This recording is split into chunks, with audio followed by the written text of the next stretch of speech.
अस्सलामुअलैकुम रहमतुल्लाहि व बरकातहू माय यूट्यूब फैमिली। कैसे हैं आप सब लोग? उम्मीद है आप सब खैरियत से होंगे, बहुत मज़े से होंगे और इस खूबसूरत से गर्मी के वेदर को बहुत इंजॉय कर रहे होंगे, जैसा कि आप नहीं कर रहे। आप कर सकते हैं अगर आप नॉर्दर्न एरियाज़ में थोड़ा सा टूर रख लेते हैं घूमने फिरने के लिए, थोड़ी मस्ती के लिए। इंशाल्लाह हम लोग भी प्लान कर रहे हैं, मैं बिल्कुल वहाँ से भी वीडियोस वगैरह अपलोड करूँगी, आपको लाइव जो है वो दिखाऊँगी वहाँ के मनाजिर और आपका दिल दिलचैर, ताकि आप भी वहाँ पर जल्दी जल्दी जाएँ और मज़े करें। पहले तो आज बहुत खुशी का दिन है, मैं बहुत खुशी हूँ अल्हम्दुलिल्लाह। आप लोगों ने मुझे इतना प्यार दिया, इतनी रिस्पेक्ट दी और मेरे 100 सब्सक्राइबर्स हो चुके हैं। इसके लिए तालियां मैंने खुद ही बजा दी, आप भी बजा दीजिएगा। अच्छा, ऐसे है गाइस कि आज मैं जिसलिए यहाँ पे आई हूँ, टॉपिक था इंग्लिश का। मेरे पास एक मुझे ईमेल आई। ईमेल पे मेंशन था कि मिस इंग्लिश के हवाले से बताएं कि अब इंग्लिश जब बोलते हैं तो इंग्लिश हम पहले सोच रहे होते हैं इंग्लिश बोलने से पहले। मतलब आप ये कह लें, उनका पॉइंट ये था कि इंग्लिश हम पहले जनरेट करते हैं। इंग्लिश जैसे कंप्यूटर नहीं होता, पहले वो प्रोसेस होती है पूरी, फिर बाद में आउटपुट आती है, फिर हम जाके कहीं उसको जो है ना, मतलब आउटपुट के ज़रिए कन्वे करते हैं किसी अगले बंदे को। तो एनीवेज़ मैं उनका पॉइंट समझ चुकी थी कि वो क्या कहना चाह रही थी या चाह रहे हैं। उनका नाम मेंशन मैं यहाँ नहीं करूँगी, वो जो कोई भी था या थी। तो ये सिर्फ उनका मसला नहीं है, ये हमारी जो हमारी यंग जनरेशन आ रही है उन सबका ये मसला है। और ये मसला क्यों पैदा हुआ, इसकी वजह क्या है, इसके पीछे रीज़न क्या है, वो सब आज हम यहाँ पर डिस्कस करेंगे इस वीडियो में। और मेरे चैनल के साथ बने रहिएगा, वीडियो एंड तक ज़रूर देखिएगा ताकि आपको समझ आए प्रॉपर कि हम इस इशू को रिजॉल्व कैसे कर सकते हैं। और आहिस्ता आहिस्ता हम फिर एंडिंग की तरफ जाएंगे, एंडिंग के प्रोसेस की तरफ। तो इसमें पूरा मैं आपको बता दूंगी कि इसको हम किस तरीके से करते हैं और ये इशू होता क्यों है, इसके पीछे रीज़न क्या है। पहली चीज़ ये है कि इंग्लिश को सोच के नहीं बोला जाता। हमारे यहाँ पे ये गलत कॉन्सेप्ट है कि इंग्लिश बोलने से पहले हम उसे ट्रांसलेट कर रहे होते हैं। आपने कभी सोचा है कि जब हम उर्दू बोल रहे होते हैं तो उर्दू हम कैसे बोल रहे होते हैं? उर्दू से पहले हम सोचते क्यों नहीं है? क्यों नहीं सोचते? सोचिए एक मिनट के लिए। जब हम पैदा होते हैं तो हमारे जो कान होते हैं ये बेसिकली उर्दू सुन रहे होते हैं। हमारी मदर हमें प्यार कर रही होती है, हमारे साथ लाडियाँ पप्पियाँ कर रही होती है, तो वो उर्दू में कर रही होती हैं। क्योंकि हम जो है वो हमारी कौमी ज़बान उर्दू है। हमारे पेरेंट्स मोस्टली या उर्दू बोलते होंगे या पंजाबी बोलते होंगे। यहाँ पर मैं एक छोटी सी बात करना चाहूँगी कि बहुत से स्टूडेंट्स शौक में आ जाते हैं जब मैं उनके सामने कोई पंजाबी बोलती हूँ। तो कुछ तो कहते हैं मिस आप बड़ी अच्छी लगती है पंजाबी बोलते हुए, कुछ कहते हैं मिस नहीं आप पंजाबी ना बोला करें। तो देखो जी, पंजाबी साडी लैंग्वेज हैगी है, साडी ज़बान हैगी है, असी ऑलरेडी साढ़े अंदर इनपुट की गई है, तो असी तो बोलांगे। और जहाँ तक इंग्लिश और उर्दू का सवाल है तो वो भी आहिस्ता आहिस्ता हमें इनहेल की जाती हैं, खुद ब खुद हमारे अंदर से कोई ज़ुबान नहीं निकलती। हमारे जो कान होते हैं जो सुनते हैं वही बोलते हैं। अब देखें, जो एक पठान का बच्चा है या एक अंग्रेज़ का बच्चा है, जब वो पैदा होता है तो वो उसी तरह के अल्फाज क्यों बोलता है? वो उर्दू या पंजाबी क्यों नहीं बोलता? क्यों नहीं बोलता? क्योंकि वो सुनता नहीं।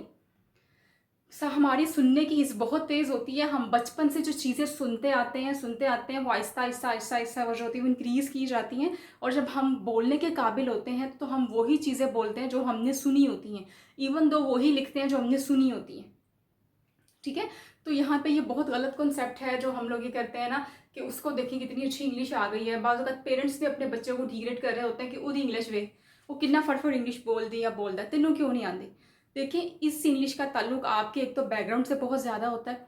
अगर आपका कोई बहुत वेल सेटल फैमिली है या उसके जो पेरेंट्स थे वो बाहर से बिलोंग करते थे, या उसकी फैमिली में कोई इस तरह का क्राइटेरिया था कि उनके यहाँ पे इंग्लिश ज़्यादा प्रेफर की जाती थी, वो उर्दू और पंजाबी नहीं बोलते, इवन दो कि वो पंजाबी फैमिली थी, तो वो जो बच्चा होगा जैसे जैसे वो चीज़ें सुनेगा वो वही वही चीज़ें बोलना शुरू करेगा।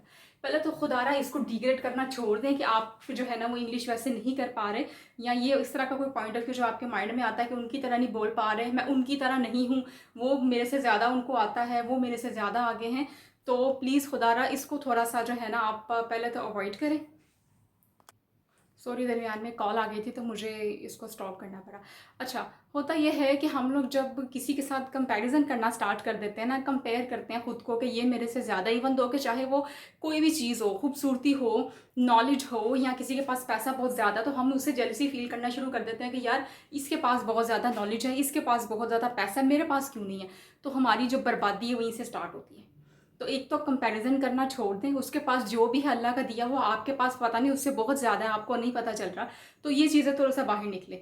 दूसरा, पेरेंट्स से ये कहना चाहूँगी कि आप एक बहुत मोहतरम है हमारे लिए, हम सबके लिए, आपके बगैर तो घर वीरान हो जाते हैं। तो काइंडली अगर अपने बच्चों को आप डिग्रेड करते हैं किसी पॉइंट से या कंपैरिजन के पॉइंट ऑफ व्यू से, वट एवर वो कोई भी हो सकता है, वो मत करें। इंग्लिश का ताल्लुक इससे कोई नहीं है, ठीक है। ये जो उर्दू होती है ना, इसके पीछे भी बहुत लॉजिक होती है। उर्दू जब हम बोल रहे होते हैं हम उसको नहीं सोचते, वो यही वजह होती है कि हमें ऑलरेडी वो इनहेल की जाती है, हम उसे सोचते नहीं हैं। अंग्रेज़ का जो बच्चा होता है वो बाहर क्योंकि पला बढ़ा हुआ होता है, उसके पेरेंट्स इंग्लिश बोल रहे होते हैं, तो वो ऑफ कोर्स इंग्लिश बोलता रहता है और हमें लगता है ये बहुत ज़्यादा हाई फाई हो गया है या बहुत ज़्यादा इसके पास नॉलेज है। इंग्लिश का ताल्लुक आपकी नॉलेज से भी नहीं है, आपकी स्टडी से भी नहीं है। यहाँ पे एक बहुत छोटा सा मज़े का वाक़या शेयर करना चाहूँगी। मैं इनरोलमेंट्स कर रही थी ना, हम आईएलटीएस की क्लास के लिए स्टूडेंट्स आ रहे थे, तो मेरे पास एक स्टूडेंट आया, उसने बेसिकली एमएस किया हुआ था। तो ही सेड कि मिस मैंने एमएस किया हुआ, तो मेरी स्टडी पे मतलब मेरी टेस्ट पे स्टडी का इम्पैक्ट होगा। मतलब उनको मैं बताऊंगा अगर मैंने एमएस किया होगा, कोई फॉर्म ऐसा वो फिल करवाते हैं या क्या क्राइटेरिया उसमें मेंशन होगा, तो वो मुझे क्या ज़्यादा बैंड्स देंगे। देखें, इंग्लिश का ताल्लुक आपकी स्टडी से भी नहीं है। इंग्लिश आपको बेसिकली खुद, अगर आपको नहीं आ रही या आपका बैकग्राउंड इतना स्ट्रॉन्ग नहीं था, लेकिन फिर भी आप मेहनत करते करते यहाँ तक आ गए हैं, तो फिर आपको खुद से सीखनी पड़ेगी। और अगर आप ये कहें कि आप रातों रात इंग्लिश सीख के बहुत कोई महान प्रधानमंत्री बन जाएंगे, ऐसा कुछ नहीं होने वाला। ये टाइम टेकिंग प्रोसेस होगा, आपको बहुत कूल एंड काम होके इसको सीखना होगा, ठीक है। और आप जब इस चीज़ को कूल एंड काम होके लेके चलेंगे तो वो डेफिनेटली आपके लिए जो है ना वो अच्छे से वो पैदा करेगी। और इसके लिए हरगिज़ किसी से कंपैरिजन मत करें। एक तो रोज़ का डेली बेस का एक न्यू वर्ड आप सीख सकते हैं, कोई भी वर्ड। सबसे पहले मुझे कॉन्सेप्ट यहाँ पे ये भी कहा गया है कि मिस इंग्लिश हम टेंसेस सीख लें तो इंग्लिश हमें आ जाएगी। देखिए, टेंसेस जो हैं वो बेसिकली इंग्लिश का पार्ट तो हैं, लेकिन सिर्फ टेंसेस ही इनफ नहीं होते आपको इंग्लिश बोलने के लिए। आप सिंपल इंग्लिश बोल सकते हैं, ऑफिस में इंग्लिश बोल सकते हैं, गलत मलत इंग्लिश बोल सकते हैं। आपने कभी देखा है कि जब आप पाकिस्तान से मूव करते हैं दूसरे कंट्री में, आपको इंग्लिश नहीं इतनी अच्छी आती, लेकिन जब आप वहाँ जा रहे होते हैं, वहाँ जाके आप ऑटोमेटिकली उनकी तरह थोड़ा बहुत बोलना स्टार्ट कर देते हैं। क्यों? क्योंकि वहाँ पे इन्वायरमेंट होता है इंग्लिश का। यहाँ ऑफिस में भी आप देख लें, आपके इर्द गिर्द कोई इंग्लिश नहीं बोल रहा। आप घर जाते हैं, कोई इंग्लिश नहीं बोल रहा। आप रास्ते में जा रहे हैं, लोकल जा रहे हैं, अपना सफ़र कर रहे हैं, आपके पास कन्वेंस है, कोई इंग्लिश नहीं बोल रहा। तो जब कोई इर्द गिर्द इंग्लिश वाला होगा ही नहीं, तो कैसे आप अपनी इंग्लिश इंप्रूव कर सकते हैं? इसका एक तरीका बहुत सिंपल सा ये है कि अगर आप करना चाह रहे हैं तो आप एक मिरर लेके ना उसके आगे इसकी प्रैक्टिस कर सकते हैं डेली बेसिस पे। कोई वर्ड, कोई यूनिक वर्ड आप सीख सकते हैं या वैसे कम्युनिकेट कर सकते हैं। जैसे कि मैं यहाँ पे आपके साथ वीडियो पे बात कर रही हूँ, आप कोई कैमरे के आगे, उसके आगे खड़े होके मिरर के आगे आप कोई उसके साथ कम्युनिकेट कर लें, उसके साथ डिस्कस कर लें, अपने बारे में कोई बात कर लें, या डेली बेस रोज़ जो आपने पूरे दिन में किया है उसको बोलने की कोशिश करें। और अगर आप रजिस्टर बना रहे हैं, रट्टे लगा रहे हैं, अच्छा टेंसेज आ रहे हैं, एक्टिव वाइज करना, पैसिव करना, डायरेक्ट इनडायरेक्ट नरेशंस करनी है, ये करना है, उसको ट्रांसलेट करना है, इसका ट्रांसलेट तर्जमा लिख रहे हैं, इसका है इसका ट्रांसलेट कर रहे हैं, तो इससे इंग्लिश नहीं आपको आने वाली। सॉरी गाइज, ये बहुत गलत तरीका आप अपना रहे हैं। हाँ, एक चीज़ और भी कहा जाता है कि मूवीज़ देखें, मतलब मूवीज़ को जो है ना उससे इंग्लिश सीखें।